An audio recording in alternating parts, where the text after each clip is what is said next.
Summer வந்துருச்சு, பயங்கரமாக வெயில் அடிக்குது. ஸோ அதுக்கு தான் வந்து ஒரு ரெமடி வந்து இதில் செய்ய போகிறோம். அதுக்கு வந்து ₹900 வந்து செலவு பண்ணியிருக்கேன். ₹950 வந்து செலவு பண்ணியிருக்கேன். போன வருஷம் இதே ஒரு ப்ராசஸ்க்கு வந்து ஒரு ₹400 செலவு பண்ணேன். பட் அது வந்து ஃபுல் அண்ட் ஃபுல் வந்து அழிஞ்சு போச்சு. அதுக்கு என்ன பண்ணேன் அப்படின்னா, போன வருஷம் வந்து இந்த ஒயிட் சிமெண்ட் அப்படின்னு சொல்லுவாங்க, இந்த சுண்ணாம்பு, அதை வந்து ஒரு ஃபெவிகாலோட மிக்ஸ் பண்ணி அதை வந்து இந்த ஃப்ளோர் முழுக்க அடிச்சு விட்டேன். அது வந்து ஒயிட் கலரில் இருக்கும். அதனால் சன் வந்து அதில் பட்டு ரிஃப்ளெக்ட் ஆகி ஓரளவுக்கு வந்து கீழே ஹீட் இறங்குறத வந்து கண்ட்ரோல் பண்ணுச்சு. பட் அது வந்து மழை பெய்ய வந்து அது ஃபுல்லாகவே பார்த்தீங்கன்னா ஃபுல்லாகவே கரைஞ்சி ஓடிடுச்சு. ஸோ இந்த வருஷம் என்ன பண்ணலாம் அப்படின்ட்டு இருக்கேன்னா, வந்து ஒரு பெயிண்ட் வந்து ஒன்று வாங்கிட்டு வந்திருக்கேன். ஒரு நிமிஷம் எடுத்துகிட்டு வந்துடுறேன். இதுதான் இந்த பெயிண்ட்டு. இதில் வந்து இதோட பேர் வந்து டிஸ்டம்பர் அப்படின்னு போட்டிருக்கு. இது வந்து கிட்டத்தட்ட ஒரு பேஸ்ட் கன்சிஸ்டன்சியில் இருக்குது. வாஷபிள் அப்படின்னு போட்டிருக்கு. இது என்னென்னு புரியலை. தனிப்பட்டால் போகாது அப்படின்னு நினைக்கிறேன். இதுதான் இருக்கலே கம்மியான ரேட்டில் இருக்க ஒயிட் பெயிண்ட்டு. இது பெயிண்ட்டுன்னு சொல்ல முடியாது. ஏன்னா வந்து பெயிண்ட்னா வந்து அது வேறு கன்சிஸ்டன்சியில் இருக்கும். இது வந்து பேஸ்ட்டு மாதிரி இருக்குது. அதாவது இந்த பட்டி பேஸ்ட் அந்த மாதிரிலாம் வந்து இது வந்து ஒரு பேஸ்ட் கன்சிஸ்டன்சியில் இருக்குது. இதை வந்து நம்ம வந்து கொஞ்சம் தண்ணி அதிகமாக மிக்ஸ் பண்ணி இதை வந்து நம்ம அடிக்கலாம். ஒயிட்டாக இருக்கும் அப்படின்னு சொன்னார். கடைக்காரர் கேட்டும்போது நல்லா ஒயிட்டாக இருக்கும் தம்பி, நல்லா நிறையா தண்ணி ஊற்றி 2-3 கோட் அடிங்க, அதனால உங்களுக்கு வந்து செட் ஆகும் அப்படிங்கிற மாதிரி சொன்னார். இதுதான் அந்த பெயிண்ட். இந்த பெயிண்ட்டை தான் நம்ம இன்றைக்கி வந்து அடிக்க போகிறோம். இது மாதிரி 2 பாட்டில் வாங்கியிருக்கேன். 10 kgs வாங்கியிருக்கேன். 10 kgsக்கு வந்து நம்ம வந்து ஒரு இதுக்கு ஒரு 4 லிட்டர், அதுக்கு ஒரு 4 லிட்டர் வந்து சேர்த்துக்கலாம் அப்படிங்கிற மாதிரி சொன்னார். நம்ம வந்து ஒரு 3 லிட்டர் ஃபஸ்ட்டு சேர்ப்போம். அதுக்கப்புறம் வந்து ரொம்ப திக்காக இருந்ததுன்னா வேணால் இன்னும் 1 லிட்டர் வந்து சேர்ப்போம். அந்த ப்ராசஸ். அதுக்கு முன்னாடி இதை ஸ்டார்ட் பண்ணுறதுக்கு முன்னாடி நான் என்னென்ன இதை இதை பெயிண்ட் அடிக்கிறதுக்கு முன்னாடி என்னென்ன பண்ணணும் அப்படிங்கிறத முன்னாடி சொல்லிடுறேன். முடிஞ்ச அளவுக்கு இந்த டஸ்ட்லாம் வந்து கிளியர் பண்ணியாச்சு. அது மட்டும் இல்லாமல் இந்த கேப்லாம் இருக்குல்ல, இந்த பார்த்திங்கன்னா தெரியும், இந்த மாதிரி கேப் இருக்க இடம்லாம் வந்து சிமெண்ட்டு போட்டு அடைச்சாச்சு. அதுக்கப்புறம் ஃபுல்லாக க்ளீன் பண்ணியாச்சு. க்ளீன் பண்ணி முடிச்சுட்டு இப்போ என்ன பண்ண போகிறேன் அப்படின்னா வந்து கொஞ்சம் வந்து வாட்டர் பிடிக்க போகிறேன். எல்லா இடத்துக்கும் லைட்டாக வாட்டர் வந்து ஸ்ப்ரே பண்ண போகிறேன். வேணாம் வாட்டர் வந்து ஸ்ப்ரே பண்ண வேணாம். ஏன்னா வந்து வாட்டர் ஸ்ப்ரே பண்ணோன்னா காயறதுக்கு லேட் ஆகும். ஏற்கனவே சன்னு வெளில வந்துட்டுருக்காப்புல, பார்த்திங்கன்னா அது தெரியும். சன் வெளில வந்துட்டுருக்காப்புல. முடிஞ்ச அளவுக்கு வெயில் வர்றதுக்கு முன்னாடி முடிஞ்ச அளவுக்கு ஒரு கோட்டாவது அடிச்சுட்டு கீழே போகணுங்கிறது தான் ஐடியா. So let's go. அதுக்கு முன்னாடி நம்ம என்னென்ன தேவை அப்படிங்கிறத சொல்லிடுறேன். க்ளவுஸ் கண்டிப்பாக வேணும். க்ளவுஸ் போடாமல் யூஸ் பண்ணாதீங்க. அது மாதிரி பெயிண்ட் மிக்ஸ் பண்ணுறதுக்கு இந்த மாதிரி ஏதாவது ஸ்டிக் எடுத்துக்கோங்க. கையில் வந்து மிக்ஸ் பண்ணாதீங்க. பெயிண்டர்ஸ் மிக்ஸ் பண்ணுவாங்க, பட் அவங்களுக்கு வந்து ரொம்ப பழகிருக்கும். நம்மளுக்கு வந்து கையெல்லாம் வந்து ஒரு மாதிரி ஆகிடும். ஸோ அதனால் இந்த மாதிரி ஒரு ஸ்டிக்கு. அதுக்கப்புறம் வந்து பெயிண்ட் அடிக்கிறதுக்கு நமக்கு 3 விஷயம் வேணும். இந்த மாதிரி ஒரு ப்ரஷ்ஷு, இது வந்து வீட்டில் இருந்த பழைய ப்ரஷ்ஷு. அதுக்கப்புறம் இந்த மாதிரி ஒரு ரோலர். இந்த ரோலர் வந்து சீப்பாக தான் கிடைக்கும். இது வந்து பெயிண்ட் அந்த ரேட்டில் நான் இன்க்ளூட் பண்ணல. உங்களுக்கு இது மாதிரி இருந்துச்சுன்னா ஈஸியாக அடிச்சிடலாம். இதில் இந்த ப்ரஷ்ஷில் அடிக்கிறத விட இந்த மாதிரி இது இருந்ததுன்னா ஈஸியாக வந்து அடிச்சிடலாம். இந்த ஸ்டிக்கு வந்து ஒரு சூப்பர் பர்பஸ்க்காக வச்சுருக்கேன். ஸோ அதை என்னென்னு சொல்கிறேன். ஸோ தட் இப்போ வந்து இந்த ஸ்டிக் இருக்குது, இந்த இது இருக்குல்ல, ரோலர் இருக்குல்ல, இந்த ரோலரில் இந்த ஸ்டிக்கை வந்து இப்படி ஜாயின் பண்ணிக்கலாம். எந்த ஸ்டிக்கை வேணாலும் ஜாயின் பண்ணிக்கலாம். அதுக்குன்னு தனியாக ஸ்டிக்லாம் விற்கும், அதெல்லாம் வாங்க வேணாம். வீட்டில் பழைய மாப் ஸ்டிக் இருந்ததுன்னா அதை இப்படி ஜாயின் பண்ணி சும்மா இப்படி டைட் பண்ணிங்கன்னா டைட் ஆகிடும். அதுக்கப்புறம் நம்ம வந்து இப்படியே நின்றுட்டு ஜாலியாக நம்ம பட்டில் அடிச்சிட்ருக்கலாம். இது வந்து ரொம்ப ஈஸியாக இருக்கும்.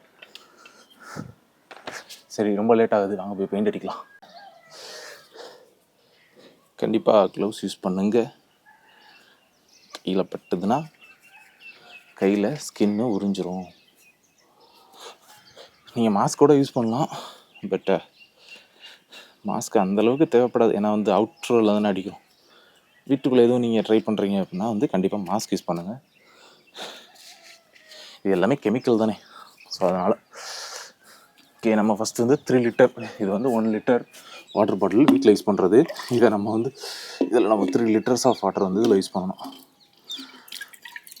கீழே சிந்தாத. ஓகே, 2 3 லிட்டர் இதில் ஊற்றிருக்கோம். இதில் வந்து 5 லிட்டர் இருக்குது, மொத்தம் 8 லிட்டர் ஆகிடும். ஓப்பன் பண்ணுறதுக்கு ஏதாவது வேணுமே. டூல்ஸ் எடுத்துகிட்டு வந்தாச்சு. கமான் படி, ஓப்பன் படி. குப்பை மோனுங்களா, என்னடா இவ்வளோ டைட்டாக பேக் பண்ணி வச்சுருக்கீங்க? வந்து இதுக்குள்ளே அப்படியே ஊற்றிட வேண்டியதான். லவக் இதை யூஸ் பண்ணி கலந்துக்க வேண்டியதான். Tongue tongue tongue tongue tongue. ரொம்ப திக்காக இருக்குதுன்னு நினைக்கிறேன். மேபி இன்னொரு லிட்டர் வேணால் ஆட் பண்ணலாம். பட் அதில் ஆட் பண்ணி இதில் கலக்கி ஊற்றலாம்னு நினைக்கிறேன். அதுதான் ரைட்டு. இப்போ வந்து 3 லிட்டர்ஸ் ஆட் பண்ணியிருக்கோம். இப்போ நான் ஆட் பண்ணுறது 4th லிட்டர். ஓகே, இப்போவே எனக்கு தெரிஞ்சிருச்சு எப்படி ரிசல்ட் வரப்போகுது அப்படின்னு சொல்லி. நான் கீழே சிந்தும் போதே எனக்கு வந்து அந்த ஒயிட் வந்து தெரியுது. ஸோ ஓகே, பர்ஃபெக்டாக இருக்கும் அப்படின்னு நினைக்கிறேன். மேபி என்னோடய சாய்ஸ் வந்து ரைட்டாக தான் இருக்குது. என்ன ஒரு பிரச்சனை, வெயில் வர ஆரம்பிச்சிருச்சு அவ்வளோ சீக்கிரம்.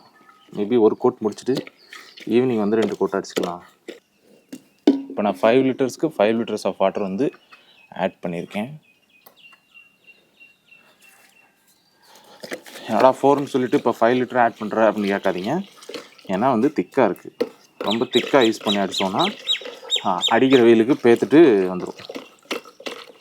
இதெல்லாம் எப்படி தெரியும்னு கேட்காதீங்க, தெரியும்.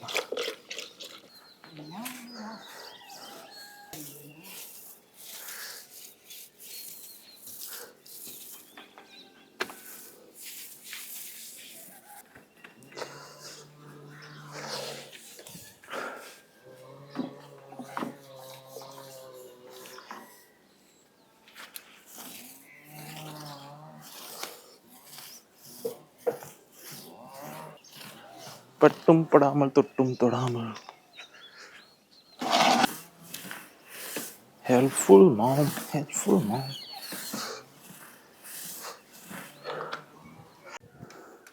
கைஸ், பெயிண்ட் அடித்து முடிச்சாச்சு. பார்த்தீங்கன்னா தெரியும், ஒரு கோட் அடிச்சிருக்கோம். அது மட்டும் இல்லாமல் இந்த இடத்துலலாம் நல்லா திக்காக வந்து கடைசியாக இருந்த மிச்சம் இருந்த பெயிண்ட்லாம் ஊற்றி ஒரு மாதிரி ரொம்ப திக்காக அடிச்சிருக்கோம். அம்மாவுமே வந்து உரமாக அடிக்கிறதுக்கெலாம் ஹெல்ப் பண்ணாங்க.